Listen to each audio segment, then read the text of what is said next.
Hey guys, what's going on? Jersey here, back again with another South Park Phone Destroyer video, and unfortunately we did get third place this week. As you see, Dire Tide beat out Free-to-Play Whales by just 3 points in our bracket, so congrats to them.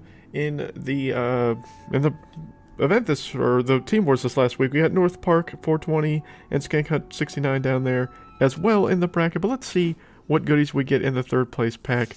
I think some of you have told me that you've had a lot more success in the lower tier packs of Team Wars and stuff like that. 1200 PvP tickets, 14 ancient keys, 17 top secret chips, 14 ancient fossils, 19 toxic wastes, 7 alien hands, 5 energy drinks, 52 power serums, okay, 4 comics, 21 sheriff stars, 7 future robots, 33 Mackies, 25 calamities, 6 Astros.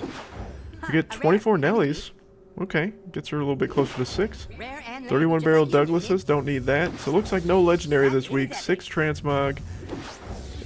And 5 Sources Leanne. Okay, so I guess she's closing in on level 5.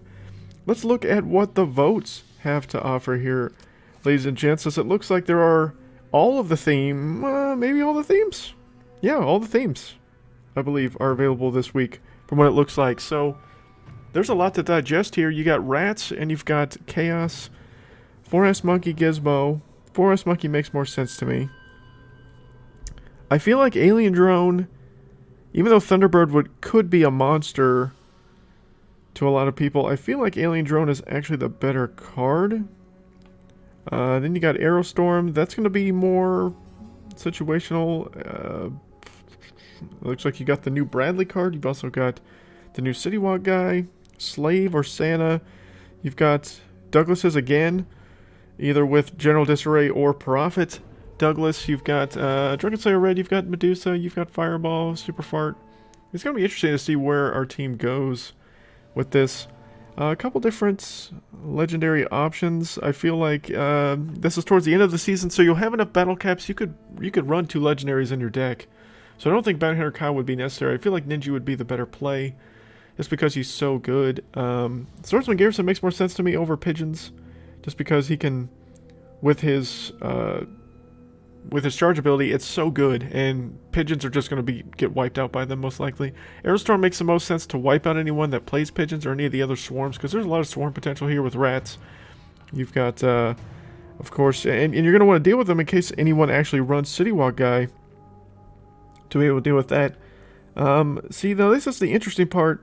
Would you want Super Fart or would you want Fireball? Fireball makes the most sense just because it should be able to one-hit most of the drones, either Thunderbird or Alien Drone. So I can see the potential there for that, but at the same time, I mean, Disarray, yeah, he's not going to go straight for the new kid right away. He's going to go for the unit that he drops his lava on. So, I mean, you could get away with not running Super Fart, but then, of course, if for some reason they run Prophet Douglas, you have to deal with that, and there's not really a direct cancel for that. I guess you could say Fireball's the closest thing, or maybe you can Aerostorm away if it's low enough level. But you don't have a lightning bolt, a direct cancel that would work best for a Douglas situation. Dusa over DSR. So that's interesting. I guess it just depends on what we fear as far as tanky units. I mean, Swordsman Garrison could decimate in here. Slave, we saw how strong Slave was in this most recent Team Wars. But when you've got Santa, you could pair that with Thunderbird, you could pair that with either of the Randys, as well as with Swordsman Garrison. That's a pretty devastating combo. Then you could have Bounty Hunter Kyle up over the top, or you could have Ninju as well. There's a lot of potential with this Team Wars as far as options and pairings for these decks. But I've been instructed not to vote for my votes yet by my team because we're doing some changing around within the team. So as of right now, I haven't voted yet. But yeah, I think I would go with Slave over Santa personally. I'd go with Dusa over DSR personally. I'd go with 4S Monkey. I'd go with Chaos actually over Rats, just because Chaos is going to have more potential to kind of be able to deal with the swarms and stuff like that. Alien Drone makes more sense to me than Thunderbird just because my Alien Drone is far more leveled. I like Ninju over Bounty Hunter Kyle just for that instant, initiation of the damage boost. Versus Bounty Hunter Kyle, you're going to get that. You're not going to get that immediate damage boost. Plus, Aerostorm can one-hit Bounty Hunter Kyle, so you could pretty much lose Bounty Hunter Kyle very quickly if you have Aerostorm. And then I would put Amazingly Randy over Sexy Nun Randy. I just feel like the swarm potential of Amazingly Randy plus the range is more beneficial.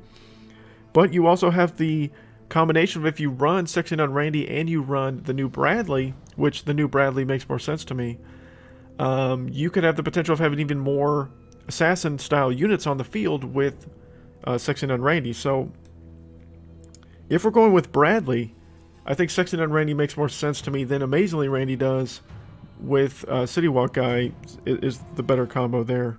That's just my opinion. So yeah, there's a lot of potential here, guys. Be interesting to see where we end up with our decks and where you guys end up with your decks. But the main focus of this video is not the votes. It is the new card that has been announced here for this weekend. So finally we know what Dark Angel Red is going to do. She is a 3 energy cost epic range unit with 126 base health and 42 base damage. She has a Warcry that's going to kill the nearest ally that costs 5 or less with no self-revive and respawn its card. So the best unit I can show to say that has a self-revive, obviously, is someone like Mysterion. So you're not going to have 2 Mysterions on the field with Dark Angel Red, which will kill Mysterion and then bring him back to life. So we have a little bit of description here from Red Links, or at least maybe from Toller, as far as where they're going with this card. At long last, Dark Angel Red card has been part of your deck. She's a really fun new card with very interesting set of skills. I think you'll find she's a great addition to Phone Destroyer, and I can't wait to hear your thoughts on how she can be played. She's an epic mystical range card with energy cost of 3. Her Warcry is very different, as she can kill the nearest ally, not enemy, that costs 5 or less with no self-revive and respawn it. For example, if you wanted to replenish the health of a card on the battlefield, you can play Dark Angel Red and sacrifice their remaining life that comes back at full strength. She can also revive the whole card of a sacrificed unit, which means if she sacrifices a unit of a swarm, for instance rats, she will bring the whole swarm back for the price of only 1 unit. So this could be interesting as far as the strategies that people are going to go with her. I really honestly don't know the best ones just off the top of my head for Dark Angel Red as far as the potential with her. I mean, Mystical is already a pretty strong theme, arguably a top 3 theme within the game right now. So does this make them stronger? Does this really make a lot of change? I guess this is more for the Mystical users that main Mystical all the time. Are you excited about this card finally coming out? Now that this card has been teased, or this card has been teased for 2 years. So it's kind of cool that she's finally coming out into the game. The Battle Pass has also been announced as well. It's the Dark Angel Red Battle Pass. It looks like it's going for a Gothic style theme to go along with Dark Angel Red, which makes the most sense with that new kid outfit right there. It's very Gothic breaking. And here's some information on the Battle Pass. There's going to be a new one every month now. You can skip tiers now, but you can't skip tiers that you haven't unlocked yet, as tiers will be unlocked differently. So it's not going to be 60 tiers anymore. It's down to 35. And the price has been adjusted accordingly. For the premium track, from 1,000 Cartman cash, it's now down to 500 Cartman cash to buy this battle token pass. So that's kind of nice. And battle tokens don't exist anymore. Instead of tiers, will be unlocked for the breaking of phones. 10 of them to be specific. The tiers will also unlock the progress via a timer. There will be 1 tier unlocked per day and 2 tiers on both Saturday and Sundays. There will be some wiggle room for catching up during the last week this way. And then, of course, they talk about that each tier will cost 150 cash to skip if you want to skip it, but you cannot pass a tier that you haven't unlocked yet. So, and you can skip a total of 10 tiers per day towards the end if you're, didn't have enough time to get through it, right? So, that's some cool stuff announced right there. With that, I'm not big on the whole. I'm not saying that skipping tiers is a bad thing. If you guys want to spend your in-game cash on skipping tiers, that's completely up to you.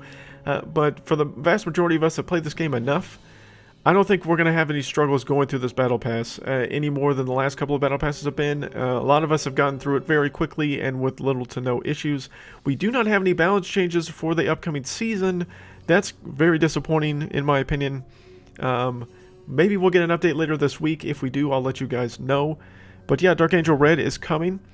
There is also going to be 3 major events basically going on. Today and tomorrow, there's the Big Mesquite Murph mission event. Then there's going to be a card usage event on Wednesday and Thursday. And then, of course, the Dark Angel Red event will be Friday through the weekend. And then, of course, on the 1st of next month, there is going to be the new Chaos mode, so there is no more Challenge mode. Challenge mode is gone for probably at least, what, another week? Maybe 2 weeks until the 1st? So, I guess next Wednesday is exactly the 1st, so next Wednesday will be the very first Chaos mode event. So that'll be interesting. May have to do a stream for that, although it may be a late night stream. In fact, I may do a late night stream tonight, so I know this is kind of a shorter video. But yeah, there we go. We got the new card. Dark Angel Red is out. And we open up our pack. We talk about all that other stuff. So that's pretty much going to do it. Kind of a boring episode. Sorry for that, guys. But maybe I'll do a Big Mesquite Murph stream tonight. Let me know down below if that's what you guys want to see. It may be a late night stream because, of course, I have to work late tonight. But there we go. Dark Angel Red, what do you guys think? What kind of combos would you use with her? And all that good stuff. But thank you guys so much for watching. Hope you guys enjoyed the video. Until next time, guys, my name is Trucy.